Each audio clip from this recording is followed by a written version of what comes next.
And today I'll be guiding you through making your very own glamper camper.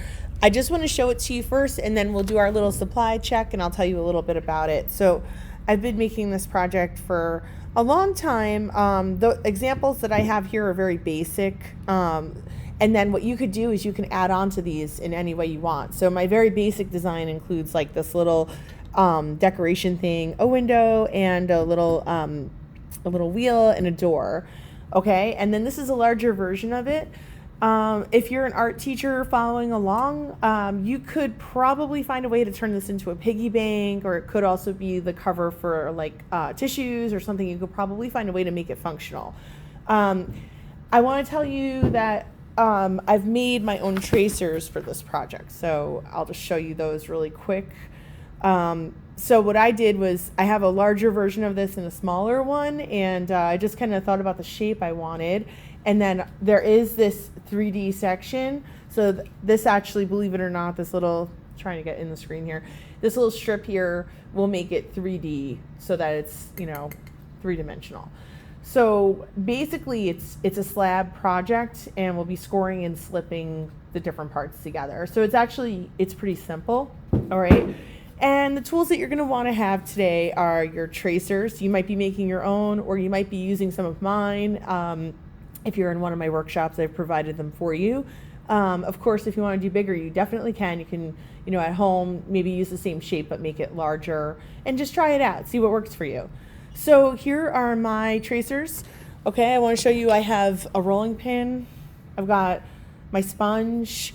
I have my needle tool. Show you, I like to use these little wooden needle tools in my class.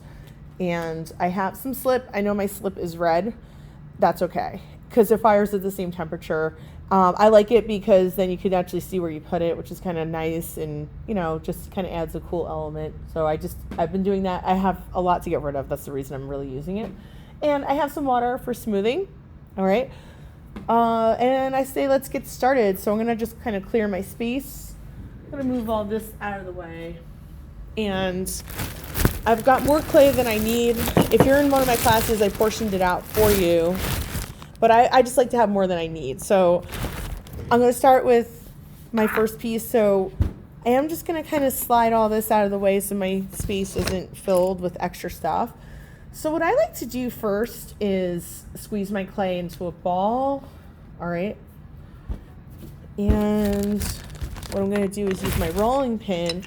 Now, if you're in class with me, it's possible I might have used my slab roller to roll your clay to make your life easier, because we do only have 45 minutes together. That's just not a long time. So sometimes I do that just as a time saver, but it is a nice idea to roll out your own clay just to get the hang of how it's done and just to be more involved in the process. So I like using my own clay just as much. All right, I'm gonna check the thickness. I want it about 1/4 of an inch. You don't want it too thick, because if it's too thick, it won't dry properly. And if it's too thin, it's going to be very fragile. So it's kind of like finding that sweet spot. And I think we found it. Okay. So I'm going to trace my first part. I'm going to flip this. All right. And you know what I'm going to do? I need extra slab for some of my extra elements that I'll be adding. So I'm going to do this closer to the corner. I hold this steady in place, and I'm carving this, so I need to go right down to my mat.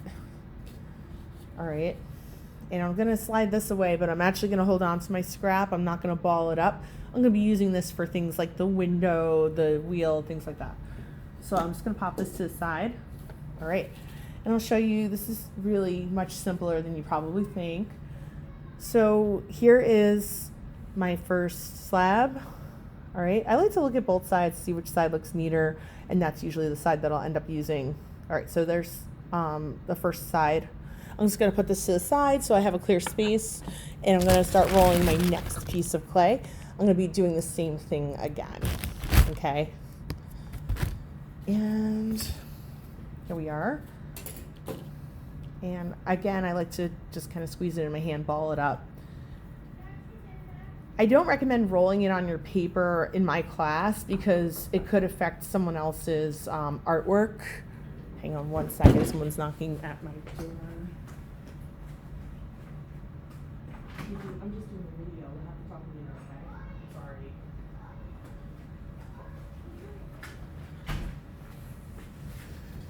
Sorry. Okay, I'm back. Sorry about that.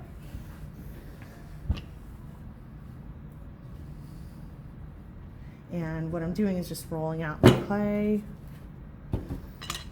And I like to flip it while I go. I want this to be the same thickness.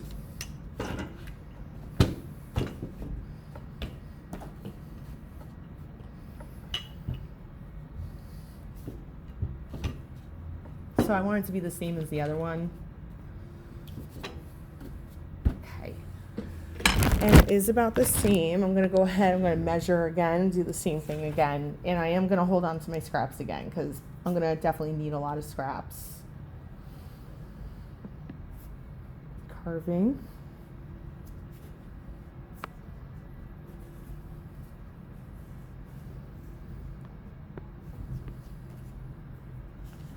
Okay, got more scrap. Again, I'm not going to ball it up. I'm just putting it to the side. And I'm going to just take a look at my shape here. And it looks really good. I'm going to put it to the side. I'll show you what I have so far. I've got 2 of these. Make sense? I'm going to move these to the side. And you guessed it, the next thing I'm going to do is that long strip. So that's probably the hardest one to roll out. So I have another piece of clay, and what I'm going to do with it first is just kind of squeeze it and turn it into a tube. I don't want it to get too skinny though. But like this is perfect. And what I'm going to do is I'm going to roll it out. I have a very cramped, narrow space that I'm working in right now, so that's why I keep having to move everything out of the way. Let's see if this is going to fit yet. Nope, it does not fit yet. So I know I need to roll this out some more. It needs to get quite a bit longer. Let's see. Yep, that's it. We did it. I like to just flip it over first. Just always my preference, working on the cleaner, neater side. And I want to just kind of touch it and make sure that it's about the same everywhere, and it is. That no area is thicker or thinner. You just do your best. It's not scientific. So, looking for my needle tool, there it is. Just like you think I'm going to do. There it is. I'm fitting in my space here. I'm going to hold this still. This is probably the hardest of all the ones to do because it is so long. So it's going to be cumbersome to cut this one or carve it. You got to definitely hold your tracer in the same place. And just gently carving around. These scraps I'm not going to use. So, here we are.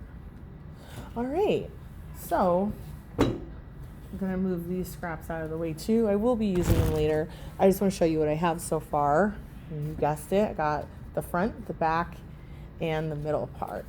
So now, before I put this together, I'm gonna do all my decorations, okay? So I'm gonna have this one be the front. And you guessed it, I'm going to be making things like the door and, all the other things. So I think I'll start with my door. It's a lot of trial and error when it comes to this. And I like to make my door this round shape, but that doesn't mean you have to do it the same as mine. If you have a vision for a different type of door, do it your own way. And I'm just going to try to get my shapes to be nice and clean before I attach them. Now, I can't just place this here and expect it to stay. I have to score and slip. And probably my students just set it along with me, because this video is being used for teachers plus for kids. So that is the reason that I add all these extra little terms and things. So I'm going to decide which side the door goes on. I have decided I'm going to put it here, and I'm going to just put a little bit of slip using my finger. Some people like to use a tool instead, like a toothbrush. You can do that. It's all preference. Everything's preference.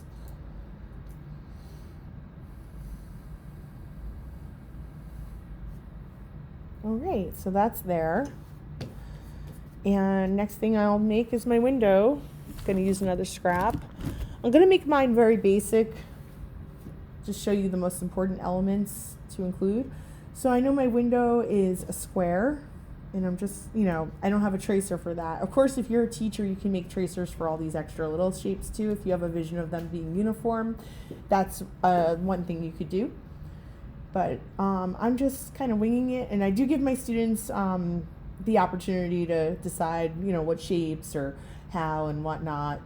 This project can be adapted to so many different grades. You could definitely do this with high school. When I do this with my 5th graders, we do it as a one-shot deal, which is why I go ahead and I roll out their slabs for them. We only have 45 minutes together, and it's just not enough time to really have them roll out their own slab. So it's more prep work for me. But I only do this once a year for them, so it's like kind of like my little treat for them. I want them to enjoy an experience, and having them roll it out takes a long time. So I don't hold their projects wet. I just don't have the storage capacity to do that with my little guys. I have so many of them. I see 400 kids a week, so I wouldn't be able to, hold the projects wet or put them in bags or do the things that you could do if you were working with fewer students. So there we go. And next thing I'm going to make is my wheel. Now, in some cases, I've also added that rim around the wheel. That's something you could do if you like. I'll attempt to show you that today. We'll see. We'll see how it goes. Because I know we're limited for time.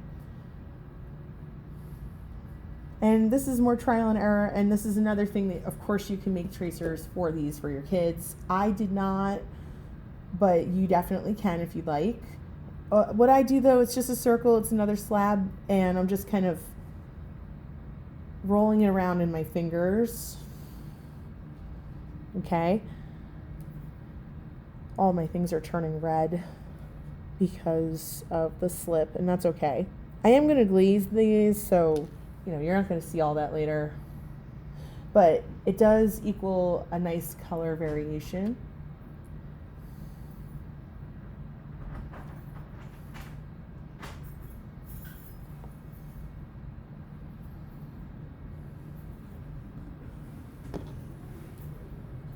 And now I'm going to make the rim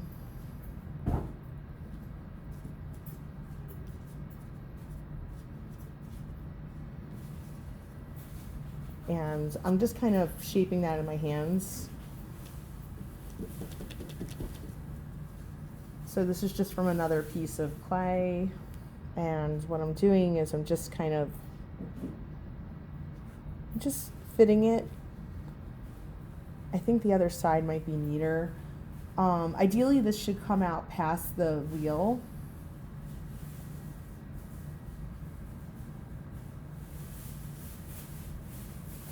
So this is just a fun thing to kind of play with. I know that this is too long. So you know what I'm going to do is I'm going to cut some of it off before I place it. And I'm going to also shape the other end of it. I've approximated this whole thing, but it should be pretty good. Yep. So this is another thing that I can clean up later when it comes to sponging. So scoring and slipping.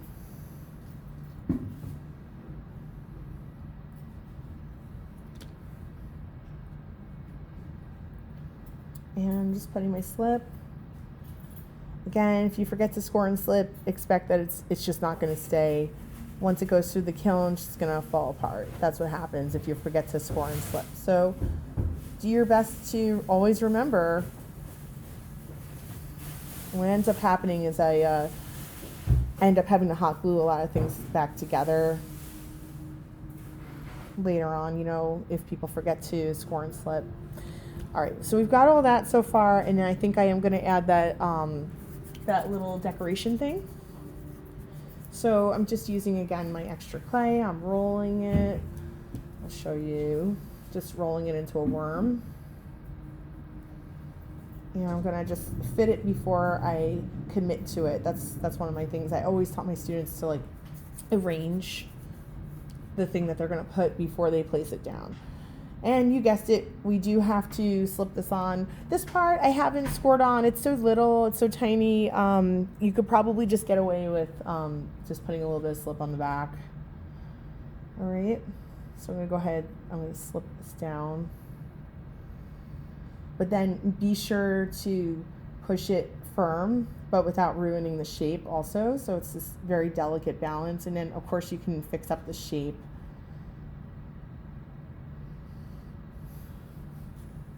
I'm going to do the same here. So I've got my slip already.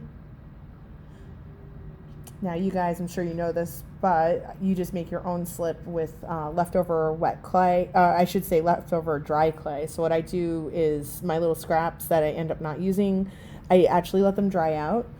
And then what I'll do is later on, I'll put them into little, I'll show you, I put them into these little bowls.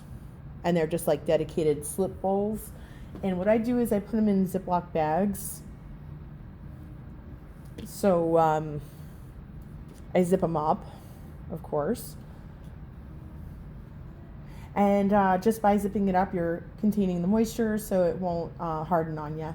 So now I'm just making these little balls for the decorations. These are tiny, they're so little.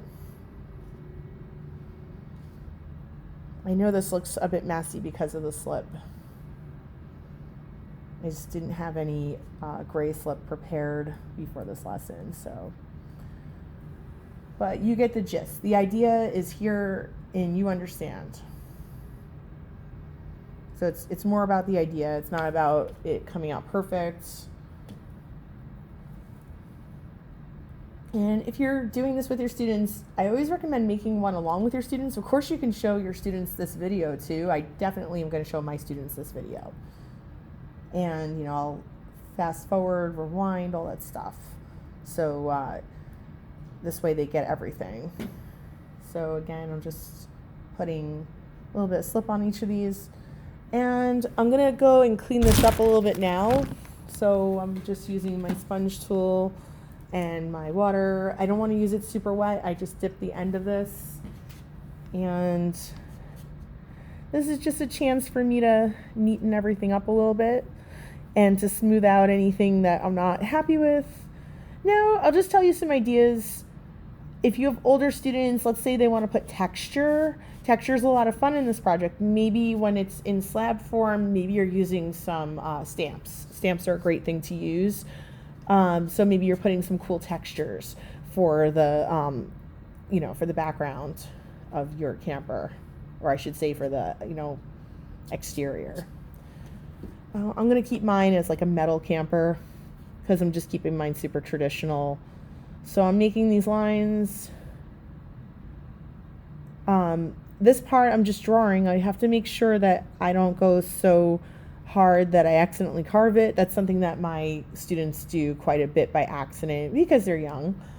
So it's just the kind of thing that I have to give them a lot of reminders for. And of course I could spend a lot more time on this working on it, but you know what? I'm really happy with it for the purpose of this video. All right. Now on the back, I recommend making the exterior similar. Now maybe you have a vision of adding a window. Maybe you have time. Maybe you're working with high schoolers and you just have, you know, more time to spend and you can keep your projects wet. Well, then maybe you're going to put a window or something on the back. Maybe you have an idea. I had a couple students make their parents' business names and things like that on the back. You know, anything goes. So again, my example is super basic, but yours does not have to be. Okay. So now here's what I'm going to do. I am going to flip this over. Okay, because I'm going to be attaching my strip in about a minute. So, scoring and slipping. I always explain scoring and slipping to my students with the same idea as brick and mortar. So if you look at the bricks in your classroom, they're rough, and they're rough on purpose. They're rough because, you know, concrete is what's poured in between them, and the concrete gets it goes into the rivets, and that's what makes it strong. So I always tell my students that, like, let's say they built a building with smooth blocks instead of riveted, you know, rough blocks. Well, what would happen is it would stay for a while. You know, for a while the cement would stick, it would all be fine, but then after a few years those blocks would actually start to come out of place, just with you know, what happens with the surface of the earth. You know, things shift, they move, of course, and that's why that would happen. Also, things like strong wind would knock it out of place, believe it or not. So that is the exact reason that those cinder blocks are rough when they're used for building, because it's the idea of brick and mortar. It's the same idea of scoring and slipping. So this is why we are roughing up the edges before we put it together. So you can see I roughed it all up, all right? And of course, I know you know, here we are putting our slip in. You don't have to put slip on both sides. Some of my students like to extra slip it. It's really, you know, it's your preference. It's however you want to do it. But yeah, I think one side is perfectly fine. Just want to use your finger and kind of dab it in. Just dab it right into place. So the red slip's working out great for this video because you can actually see it. All right, so now what I'm going to do is line this up with the edge. That's hard to show you right now. I'm really sorry about that. But I'm lining it up with my edge. I measured all this ahead of time. I had that strip measured. So if you're taking this course with me, then you've received a packet with all of the supplies. You know, you've received a packet that has all the tracers and everything. So obviously you can just make a lot of copies of that. All right. You know what?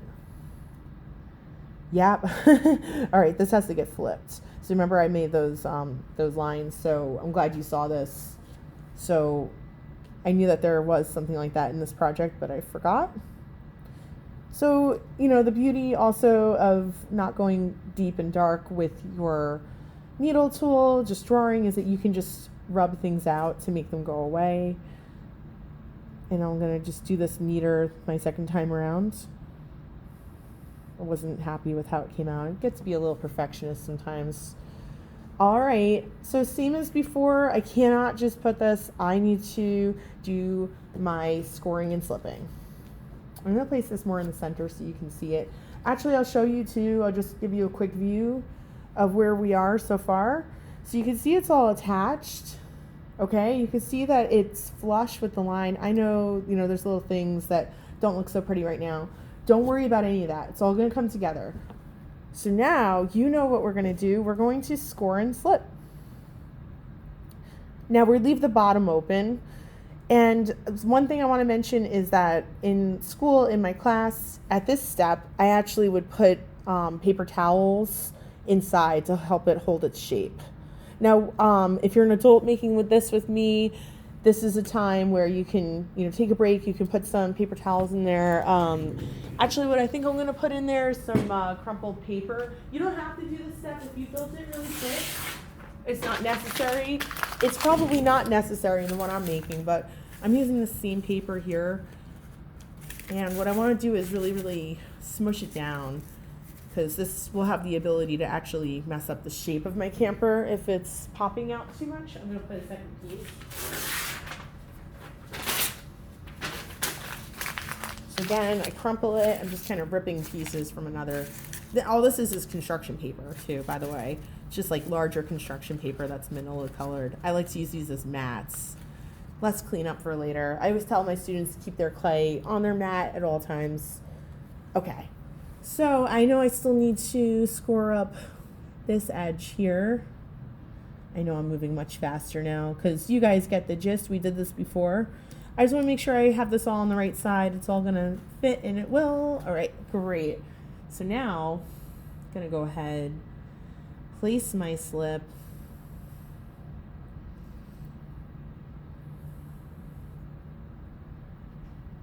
just like this. And I'm going to wipe my finger really quick. Okay, so now I'm putting this together and I'm just kind of fitting it at this point. So my paper is kind of sticking up a lot. So I have a little bump going on in here. But what I'm doing is I am pressing it all together, and then I'm going to be using my little sponge to clean it all up. All right, so now I'm going to go ahead, I'm going to use my water and my sponge. I don't want to work super wet with it. I'm going to make sure this can stand. Now, I taught this workshop at the Florida Art Educators Conference this past year, and I had some of my students just blow my mind with how they created their campers. They came out so cool. I had someone put a burger on top of theirs. It's like a burger camper. So many different ideas. So what I'm gonna do is I'll post those pictures. Maybe I'll use that as the cover for this if you're watching the video. But I'll definitely show you pictures of some of the awesome ideas that adults came up with. So if adults can do these awesome ideas, your high schoolers can, your middle schoolers can too. I always find that kids have better ideas than we do as adults. So, leave it to them. So if you're doing this with high school, definitely recommend having a planning day or two. And definitely recommend talking a lot about concepts with clay, where it came from. I always talk to my younger kids all about where clay comes from too. And, we talk about the firing process and why things explode. Some of my students just love hearing about the explosions, but I always explain it's not the kind of explosion you can hear. It's the kind of explosion that you don't even know it happened until you open up the kiln later on, and then us teachers, we cry. We get very upset, of course, and we try to never let that happen. And usually it happens when our projects are still wet in the center. So that's why I always discourage my students from building thick with their clay. Don't want to do that because you'll just never know when it's dried. It could be a month and it still could be wet on the inside. So I tend to always kind of really stress the rule that things need to be built hollow. So this follows that rule. This is built hollow. Whoops, I'm not on the screen. So this is most certainly hollow. You can let this be a burn away, and just make sure your vent is on, of course. When I do burn aways in my classroom, and I do all the time, what I notice is it doesn't smell on the inside of the building at all. From the inside, you'd never know that, that I have my kiln on or anything. But what I notice is the outside, right outside of my classroom, always smells like campfire. Never on the inside, but always on the outside. So that's a little funny thing that I notice, but it just tells me that my vent is working and it's all good. So I have a million tips and tricks when it comes to clay. One thing you could do if you're expediting a lot of clay, if you're doing tons of clay work and you need things to dry quickly, is you can actually put wet projects on top of your kiln while the kiln is firing. And you can leave them on there the entire time. And that will do it. That'll just suck the clay right out. Now, I don't recommend doing that if you have burn away because it could set on fire. So never do that with a burn away. Only do that if you don't have a burn away. But in general, as long as you don't have that burn away on the inside, you can definitely just pop your wet clay on top of your kiln, and literally it'll be dry the next day if your kiln's going. Okay? So that's a fun thing that you can play with. If you have a courtyard, of course, you can stick your things outside. I make my students bring all their things outside. That's another, great way to make things dry really fast. You just got to keep an eye on the weather, of course. So here we are. And I know I haven't really been on the screen. Sorry about that. But I do want to make sure you're seeing this from all angles. Mine's not perfect. I'm sure yours is going to look a lot better than mine. That just always happens. So mine is so basic. I mean, this is literally just to get the idea. But something else that you can do is you can use, I just want to show you some fun things you could do with your needle tool. I don't know if this is a true needle tool. It's like a skewer, but I like to add little decorations. Now again, this is a time right here, right now, where you can go and add extra onto these. So like the person who made the burger on top of his, he did that after it was built. So I'm just adding these fun decorations. Texture is a lot of fun to play with when we're doing clay projects. When we glaze it, it just comes out so cool. Okay.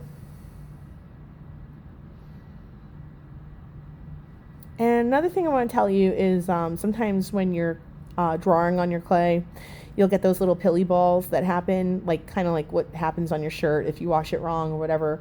So those pilly balls, I always tell my students, because they don't like them. You know, my 5th graders get really upset when they see the pills.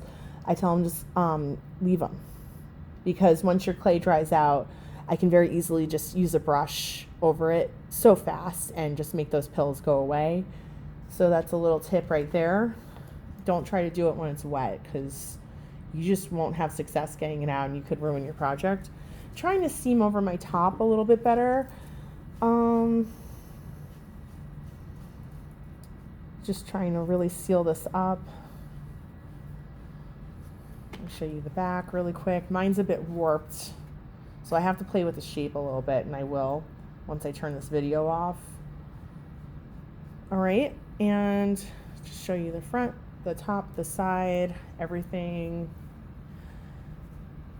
And